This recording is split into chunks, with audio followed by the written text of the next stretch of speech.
Hello, my lovely lunatics. Tonight we are reading The Secret History of the World for adult bedtime stories.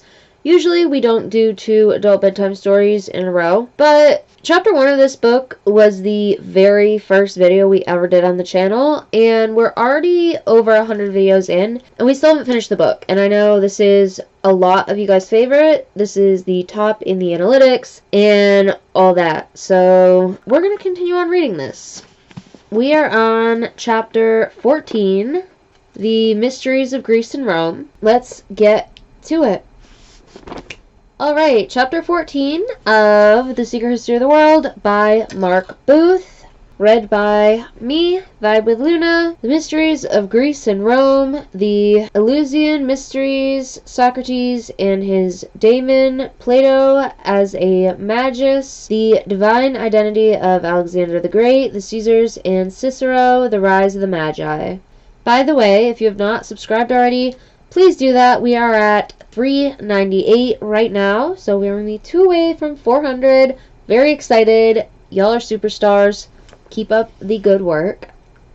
If we see in the Athenians a gift for free, individual thought, we see in Sparta the development of individual will, competitive edge, and admiration to the point of hero worship of strong men. Strength created the space for the flowering of Greek culture, which in the 5th century BC began to get set standards in beauty of form and rigor of intellect that we have aspired to match ever since. This was the Greece of the great initiates, the philosophers Plato and Aristotle, the poet Pindar, and the dramaticists Sophocles and Euripides. The most famous of all the Greek mystery schools was situated at Eleusis, a hamlet a few miles from Athens. The Roman statesman Cicero himself, an initiate, would say that the Eleusinian mysteries and what flowered from them formed the greatest benefit that Athens gave the civilized world. Eleusis comes from Elano, meaning I come, which is to say I come into being. There is almost nothing left of the sanctuary, just a few scattered stones and a couple of panels from inside have survived, but a contemporary description of it talks of an unmarked exterior wall of gray-blue stone. Inside there were painted statues and friezes of goddesses, sheaves of grain, and 8 petaled flowers. One account says there was an aperture in the ceiling of the inner sanctum that provided the only light source. The lesser mysteries were celebrated in the spring. They involved rites of purification and also dramatizations of stories of the gods. A statue of a god crowned with myrtle and carrying a torch was led in procession with singing and dancing.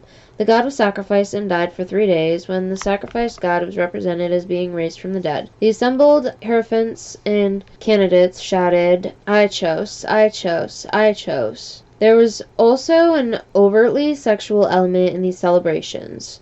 Psellus, a Byzantine scholar, wrote that Venus was portrayed as rising out of the sea from in between moving representations of female genitalia, and that afterwards the marriage of Persephone and Hades took place.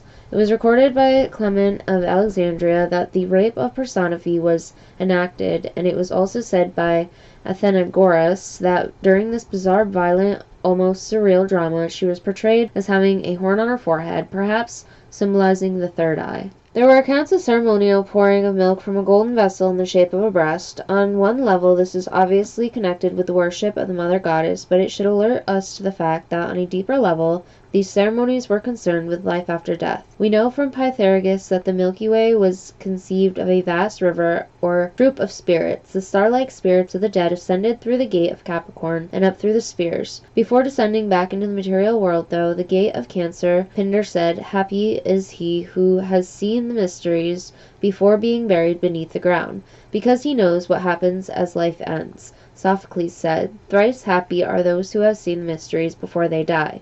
They will have life after death. Everyone else will only experience suffering. Plutarch said that those who die experience for the first time that those who have been initiated have already experienced. The greater mysteries celebrated on or about the autumn equinox were preceded by 9 days of fasting, after which candidates for initiation were given a potent drink called the kaikyan. Of course, extreme hunger can by itself lead to a visionary state, or at least a propensity for hallucinations. After fasting for so long, the candidate drank this mixture of roasted barley, water, and papalia oil, which can be narcotic if taken in sufficient quantities. The mysteries were known to involve people in the most intense experiences, the wildest fears, blackest horrors, and raptures. Plutarch wrote of the terror of those about to be initiated as if they were about to die, and of course, in a sense, they were. Imagine if you had seen dramatic presentations and terrifying supernatural events in the lesser mysteries and now believed these things were going to happen for real, that you were going to take part in a drama in which you would be killed and in some sense really die. The accounts of Proclus suggest candidates were attacked by the rushing forms of troops of earthly demons, though it was by this time very difficult for the higher spiritual beings, the gods, to squeeze down into a dense material realm. It was relatively easy for lesser spirits, such as demons and spirits of the dead. The candidate was to be shamed and punished, tortured by demons. Pausanias, in his description of Greece, describes a demon called Gyronomus, with blue-black skin like a fly's, who devoured the flesh of rotting corpses. Are we to take this as literary true? As mentioned earlier, these initiation ceremonies were part ritual and drama, and part seance. That drugs played a part in conjuring up these demons does not necessarily form an idealist point of view, meaning they were illusory. We should also remember that in rural India, perfectly respectable religious ceremonies still take place, the worship of lesser spirits. This Pretas and Butts and Pikas and Gandharva ceremonies, which we in the West would classify as seances, the mystery schools were concerned with granting the candidate an authentic spiritual experience, which in the context of idealistic philosophy means a genuine experience of spirits. First demons and the spirits of the dead, then later the gods. By the 5th century BC, it was of course difficult for gods without a material body to affect matter directly to move a heavy object, for example, but the initiate priest could mouth magic words into a cloud of smoke, emanating from a sacrificial fire, and the face of a god would sometimes appear. Karl von Eckartshausen, the late 18th century theosophist, recorded the most effective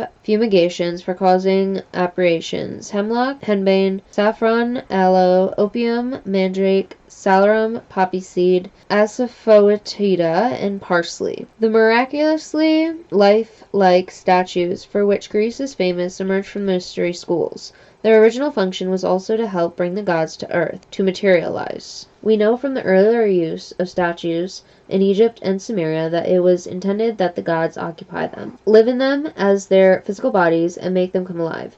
If you stood in front of the statue of Artemis in Ephesus, the Mother Earth loomed over you like a great tree. You had a sensation of being absorbed into the vegetable matrix of the cosmos, the great ocean of weaving waves of light, and at being at one with it. The statues would breathe, seem to move. It was said that sometimes they would speak to you. After various trials, the successful candidate would allow to ascend to the Empyrean realm, a place flooded with light, music, and dancing. Dionysus, Bacchus, or Iacchus appeared in a beautiful radiant vision of light. Aristides, the orator, recalled, "I thought I felt the god draw near and I touched him. I was somewhere between walking and sleeping. My spirit was so light, in a way someone who hasn't been initiated wouldn't understand." By this lightness of spirit, he is referring to an out-of-body experience.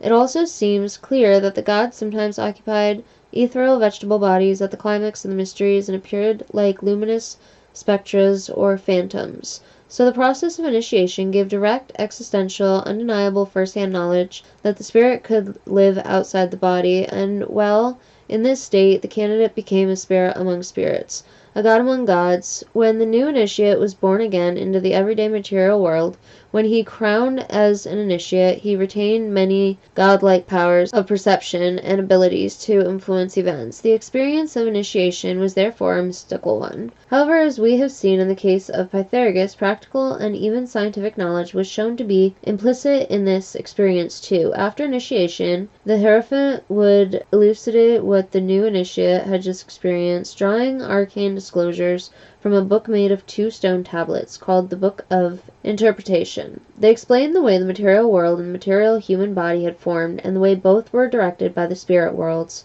To help them in their teaching, the Hierophants also used symbols. These included the thyrsus, made of a reed sometimes with 7 knots, and topped with a pine cone. There were also the toys of Dionysus, a golden serpent, a phallus, an egg, and a spinning top that made the sound Om. Cicero would write that when you come to understand them, the occult mysteries have more to do with natural science than with religion. There was a prophetic element in this teaching too. The final initiation at Eleusis involved the candidate being shown a plucked green wheat ear held up in silence. Of course, on one level, the mysteries were agricultural and looked forward to a good harvest, but there was another level to do with the harvesting of souls. This wheat was the star Spica, the divine seed held in the left hand of the virgin goddess of the constellation of Virgo. I'm talking, of course, about the goddess the Egyptians called Isis. The grain she holds looks forward to the great cosmic seed time. It will be made into the bread of the Last Supper, symbolizing the vegetable body in Jesus Christ, and also the vegetative dimension, or altered state, of consciousness we all must work ourselves into according to esoteric Christianity if we are to meet him there. Again, we see that the vegetative dimension of the cosmos is the focus of esoteric thought. In Plato's philosophy, it is the soul, the mediator between the material body and the animal spirit. If we are to leave behind the material world and enter the spirit worlds, this vegetative dimension must be subject of our work. There are other ways that spirits could influence events. Everyone who contemplates one of the busts of Socrates that have survived may be struck by the lively satire-like quality of his physiognomy. In the secret tradition, Socrates was a reincarnation of the great spirit who had previously lived in the body of Silenus. Socrates sometimes spoke of his daemon, meaning a good spirit who guided him through life. Today this might seem an alien concept, but the following account of the daemon in modern times is perhaps instructive. It is an incident recalled by a pupil of the Russian esoteric philosopher P.D. Ouspensky, a formative influence on many of the great writers and artists of the 20th century, including the poet and playwright T.S. Eliot, the architect Frank Lloyd Wright, and the artists Kazimir Malevich and Georgia O'Keeffe. This man, a lawyer, had been to hear a lecture by Ouspensky at a house in West London. He was walking away, puzzled by it and full of doubts, but as he did so, a voice inside him said, "If you lose touch with this, you will be doing something that you will regret for the rest of your life." He wondered where this voice came from. Eventually he found an explanation in Ouspensky's teachings. This voice was his higher self. One of the great aims of the process of initiation he found himself undertaking was to so alter his consciousness that he would be able to hear this voice all the time. You can do that. Speak with your higher self through meditation and opening your third eye. Socrates was a man guided by his consciousness in this way. He carried forward the great project of converting the instinctive wisdom of the lower animal self into concepts, and his philosophy, like that of Pythagoras, is not merely academic, it is also a philosophy of life. The aim of all philosophy, he said, is to teach one how to die. There is some dispute, even within the secret schools, as to whether or not Socrates was an initiate. When accused of corrupting the youth of Athens and of not believing in the gods, Socrates committed suicide by drinking hemlock. He died forgiving his executioners. The oath against suicide was one of the most terrible taken by initiates. It's become commonplace to say that religion has had a negative, even destructive effect on human history. Wars of religion, the Inquisition, the suppression of scientific thought, and restrictive, patriarchal attitudes are routinely cited. It is worth remembering that some of the greater glories of human culture had their origins in the mystery schools, and that these were a central part of organized religion in the ancient world. Not only sculpture and drama, but also philosophy, mathematics, and astronomy, as well as political and medical ideas, arose out of this religious institution. Above all, the mystery schools influenced the evolution of consciousness. Conventional history puts little emphasis on the evolution of consciousness, but we can see it in action again if we look at changes in Greek drama. In the plays of Achilles and Sophocles, the first dramatists to have their work performed outside the mystery schools, wrongdoing results in persecution by the winged demons called Erinyes or Furies. For example, in the Oresteia of Achilles of 458 BC by Euphrates play of 428 BC, Hippolytus, this chiding has been internalized and given a name. There's only one thing that can survive all life's trials, a quiet conscience. In conventional history, it is assumed that people have always been pricked by conscience. On this view, Euphrates was simply the first person to put a name to it. In the upside-down, other way round thinking of esoteric tradition, the reason that there's no suggestion of consciousness in any of the annals of human experience up to that point is that the Eleusinian mysteries forge this new dimension of human experience. Great dramatic art shows us we often don't feel exactly what convention tells us we should feel. It shows us new ways of being, feeling, thinking, willing, perceiving, to borrow a phrase of Saul Bellows. It opens the human condition a little wider. When we watch Greek drama, we are purged of catharsis. The Greek dramaticists give their audiences an experience which is in some respects like the experience of intuition, and their way of working is based on an understanding of human nature that is essentially initiatic. Our animal body has been corrupted, has become hardened, and carries something like a protective carapace. We become comfortable with this carapace, though we even grow to rely on it, but our easy basking lives have only been made possible by blood spilled, torture, theft, injustice, and deep down we know it. So deep inside us there is a self-loathing that prevents us from living wholly in the moment, from living life to the full. We cannot truly love or be loved until the insect-like carapace is cut open by the agonizing process of initiation. Until we reach that point, we don't know what life is meant to be like. When we see a great production of one of the tragedies inspired by the experience of initiation, Oedipus Rex, for example, or King Lear, we may catch an echo of this process. If some of the ideas of the Greeks are hard to understand, hard to accept, others may at first glance look rather obvious, even bland, to the extent you might even think they are hardly worth saying at all. The handful of sayings attributed to Pythagoras that have survived include, above all things, respect yourself, and do not yield to temptation except when you agree to be untrue to yourself. In order to understand why these were challenging, even astounding things to say, things that shook the world, and as a result have been remembered down the ages, we have to see them in the context of a newly burgeoning sense of self. Similarly, when Socrates said an unconsidered life is not worth living, he was addressing people who up to that point had no faculty for abstract thought with which to contemplate their lives. This was the great gift of Socrates to the world. When Socrates died, his pupil Plato became the leading figure in Greek philosophy. Plato was born in 428 into one of the first generations systematically taught to read. He founded the academy in the garden of the tomb of Academus in Athens.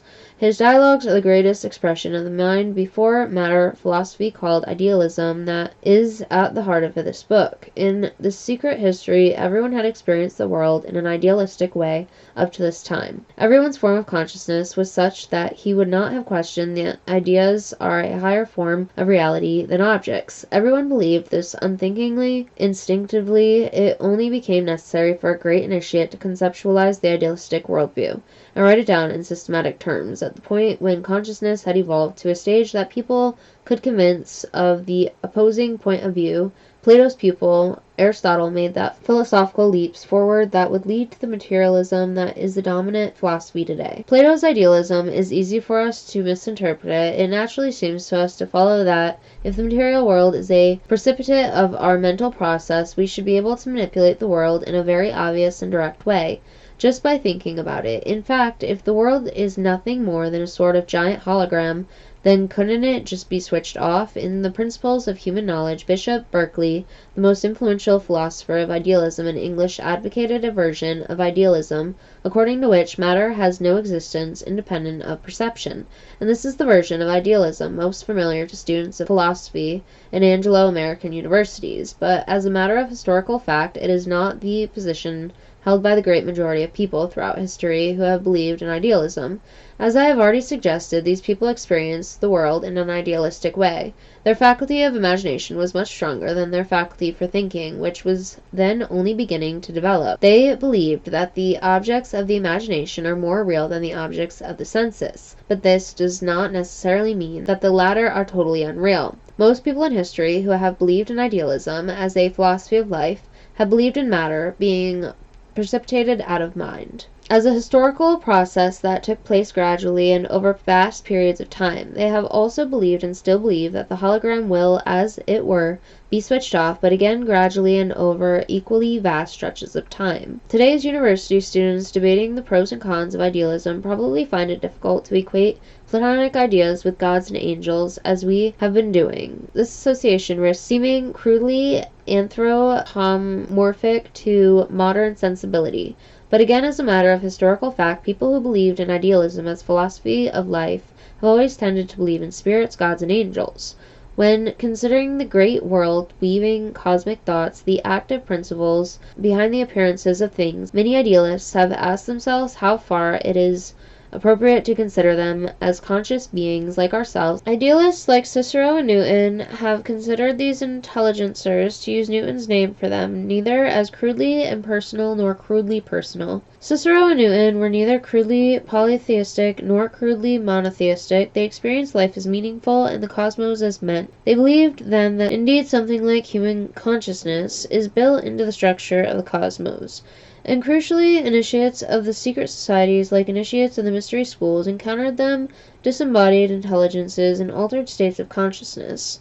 It is Goliath, perhaps, who writes best about what it feels like to be an idealist in modern times. He writes about feeling the real presence of living interconnections with the natural world and living connections with other people, even though such connections may not be measurable or visible. And crucially, he writes about the great universal spirits that hold everything together. What Newton called the intelligencers, Goliath calls the mothers. We all walk in mysteries. We do not know what is stirring in the atmosphere that surrounds us, nor how it is connected with our own spirit. So much is certain that we can at times put out the feelers of our soul beyond its bodily limits. One soul may have a decided influence upon another, merely by means of its silent presence, of which I could relate many instances. It has often happened to me that when I have been walking with an acquaintance and have had a living image of something in my mind, he has at once begun to speak of that very thing. I have also known a man who, without saying a word, could suddenly silence a party engaged in conversation by the mere power of his mind. We all have some electrical and magnetic force within us, and we put forth, like the magnet itself, some attractive or repulsive power. With lovers, this magnetic power is particularly strong and acts even at a distance. In my younger days, I have experienced cases enough when, during my solitary walks, I have felt a great desire for the company of a beloved girl, and have thought of her till she has really come to meet me. I was so restless in my room, she has said, that I could not help coming here. Goliath went on to speak about the living connections that underlie such phenomena. Dwelling in eternal obscurity and loneliness, these mothers are creative beings. These are the creative and sustaining principles from which proceeds everything that has life and form on the surface of the earth. Whatever ceases to breathe returns to them as a spiritual nature, and they preserve it until there arises occasion for its renewed existence. All souls and forms of what has been or will be hover about like cloud in the vast space of their abode. The magician must enter their domination if he would obtain power over the form of a being. In the 5th century BC, Athens and Sparta had fought for dominance. In the 4th century, they were both overtaken by Macedonia. Ruled by the robust Philip II, Plutarch noted that Philip's son Alexander was born on the very day in 356 BC that the temple at Ephesus was torched by a lunatic. Each mystery school taught a wisdom unique to it, which is why Moses and Pythagoras were initiated into more than one. The Hierophants at the mystery school attached to the temple at Ephesus taught the mysteries of Mother Earth, the powers that shape the natural world. In a sense, the spirit of the school entered Alexander at birth. Alexander would spend his whole life trying to identify this divine element within. One day, that handsome, fearless boy with the burning eyes and leonine mane tamed a magnificent but fiery horse called Bucephalus that none of Philip's generals could even mount. Maybe that's like the Blue Satan horse outside the Denver airport. That one's Lucifer, not Bucephalus. Philip cast about for the greatest mind of the day to be his son's tutor and chose Plato's greatest pupil, Aristotle. Alexander and the older man recognized each other as kindred spirits.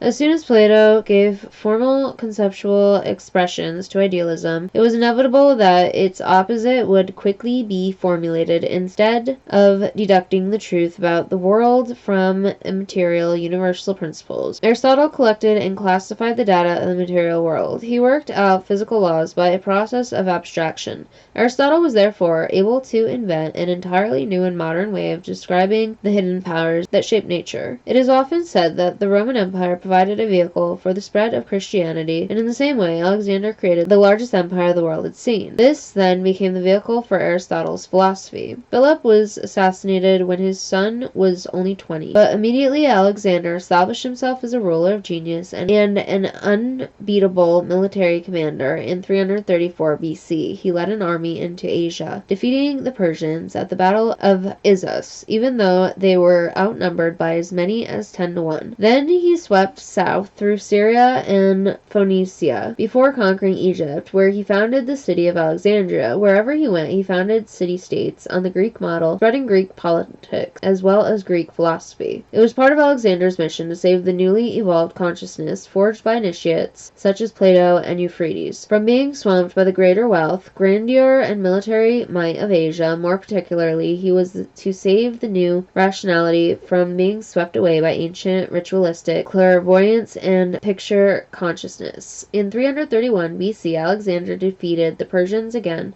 destroying their ancient capital of Persepolis, before pushing further into Afghanistan and finally into India. There he debated with Brahmin philosophers, the descendants of the Rishish, admitted to watch the sacred initiatory rites of the Brahmins. Alexander's own priest was astonished to see how similar the ceremonies were to their own. There is a story that Alexander sent a Greek philosopher to summon a Brahmin teacher into his presence, offering great rewards and threatening decapitation if he refused. The philosopher finally tracked down the Brahmin in the depths of the forest and received the following rather dusty response: "The Brahmins neither fear death nor desire gold. We sleep deeply and peacefully on forest leaves. Were we to have any material possessions, this would only disturb our slumber. We move freely over the surface of the earth without conflict, and with all our needs met as by a mother who feeds her baby her milk." This was a rare knockback for Alexander. Until near the end of his life, it seemed no one could stand in his way.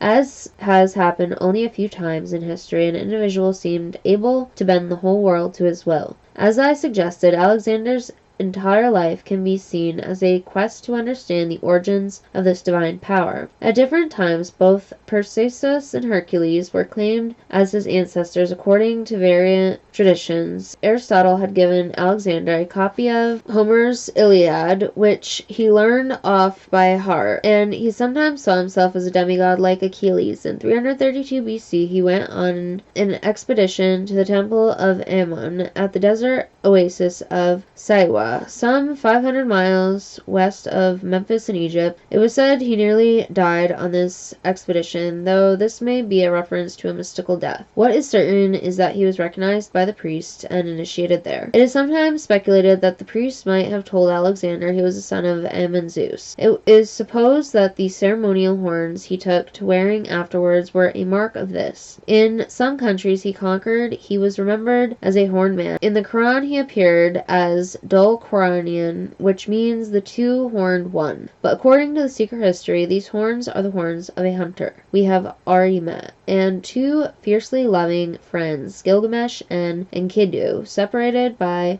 the untimely death of Enkidu, were reunited when they reincarnated as Alexander and Aristotle. At the age of only 33, Alexander ignored warnings by the astrologers of Babylon not to enter their city gates. 2 weeks later, he died of a fever. It would soon become apparent that Alexander's empire had been held together only by his personal magnetism. Well, he died at 33. In Freemasonry, that is the number of complete, so sounds about right. Buddhism emerged as the first proselytizing missionary religion in about 200 BC. Before then, the religion you believed in was determined by your race or tribe.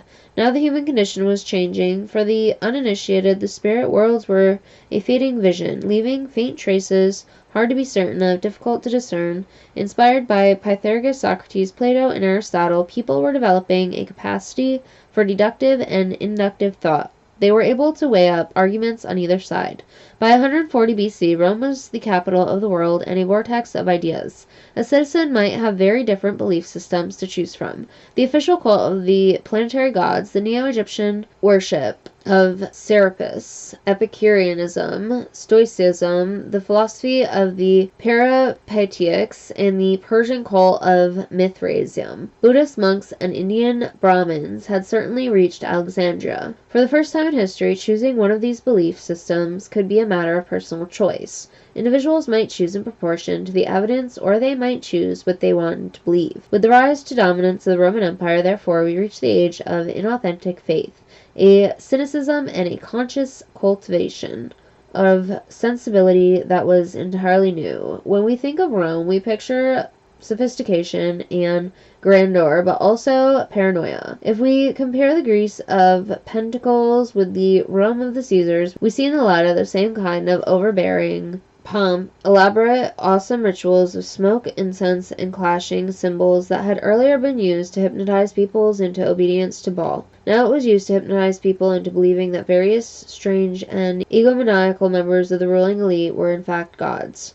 The Caesars forced the mystery schools to initiate them. In the process, they discovered the ancient initiatic teachings regarding the sun god. Julius Caesar eradicated the Druids because of their teachings of the sun mysteries, that the sun god was soon to return to Earth. Similarly, Augustus banned astrology not because he disbelieved in it, but because he was anxious about what astrologers could see written in the sky. If the people could not read the signs of the time, he could perhaps get away with representing himself as the sun god. Because he had been initiated, Caligula knew how to communicate with the spirits of the moon in his dreams, but because he had gained initiation by force and without proper preparation, he could not properly identify them. Caligula would refer to Jupiter, Hercules, Dionysus, and Apollo as his brother gods, sometimes appearing in fancy dress to look like them. Nero's reign of madness reached a climax when he realized he was not after all the sun god. He would rather burn the whole world to the ground than let another greater individual live. The Golden Essay of Apollonius is one of the great initiatic works of the Roman period. It contains a wonderful story concerning the life of the spirit. Cupid and Psyche carries familiar and fairly conventional warnings about the dangers of curiosity, but it also has an esoteric and historical level of meaning. Psyche is a beautiful, innocent young girl. Cupid falls in love with her and sends messengers asking her to come to him in his hilltop palace at night. She is to make love to a god, but there is one condition.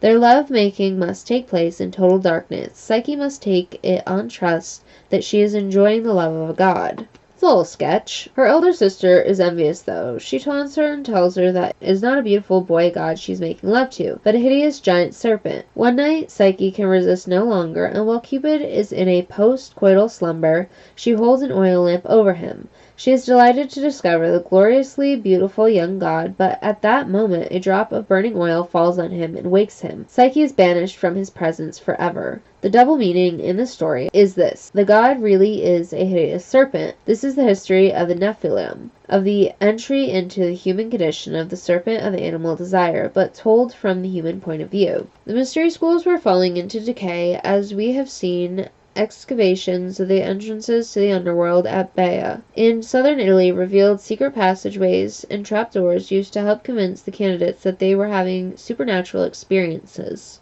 In the smoky, druggy darkness, priests dressed up as gods would loom out of the darkness over candidates heavily drugged with hallucinogens. Robert Temple has reconstructed the initiation ceremonies of this late desiccant phase. They were largely a matter of scary special effects, even including puppets, like a ghost train today. The difference was that at the end of your initiation, when you were emerged into daylight, the priest quizzed you, and unless you believed in their illusions without the slightest sliver of doubt, they killed you. The sincere men of Rome, the true initiates, withdrew into yet more shadowy schools that operated independently of the official cult. Stoicism became the outward expression of the initiatic impulse of the age. the growing point of intellectual and spiritual evolution, Cicero and Seneca, both deeply involved with Stoicism, tried to temper the egomania of their political masters.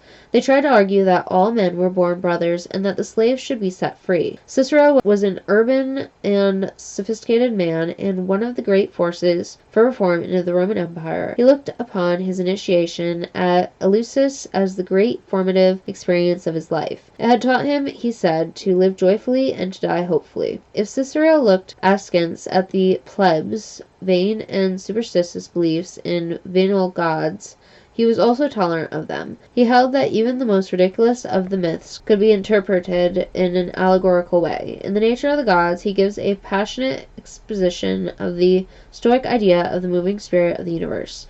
The guiding force that makes plants seek nourishment in the earth gives animals sense, motion, and an instinct to go after what is good for them that is almost akin to reason. The same moving spirit of the cosmos gives people reason itself and a higher intelligence to the gods themselves.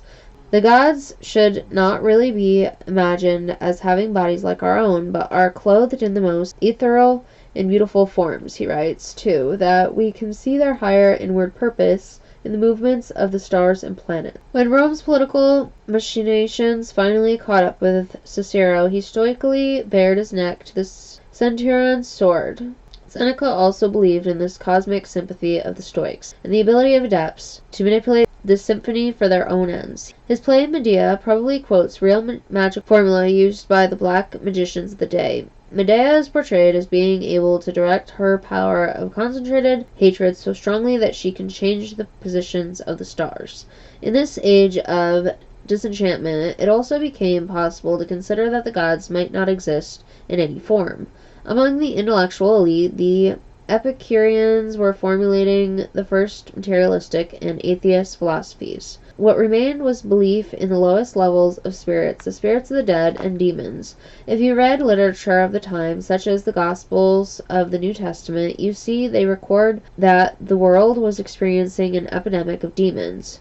So while the intellectual elite toyed with atheism, the people dabbled in atavistic forms of occultism that made use of the fact that demons and other low forms of spirit life are attacked by the fumes from blood sacrifices. The high priests of the Jerusalem temple wore little bells attached to his robes, so that the goblins that lived in the shadows could hear him coming and hide their hideous shapes. The temple needs a vast, complex drainage system to cope with the thousands of gallons of sacrificial blood that flowed through it every day. All around the world, increasingly, despite measures were taken. Plutarch wrote against human sacrifice in a way that implies it was common. In South America, in a bizarre parody, a black magician was being nailed to a cross.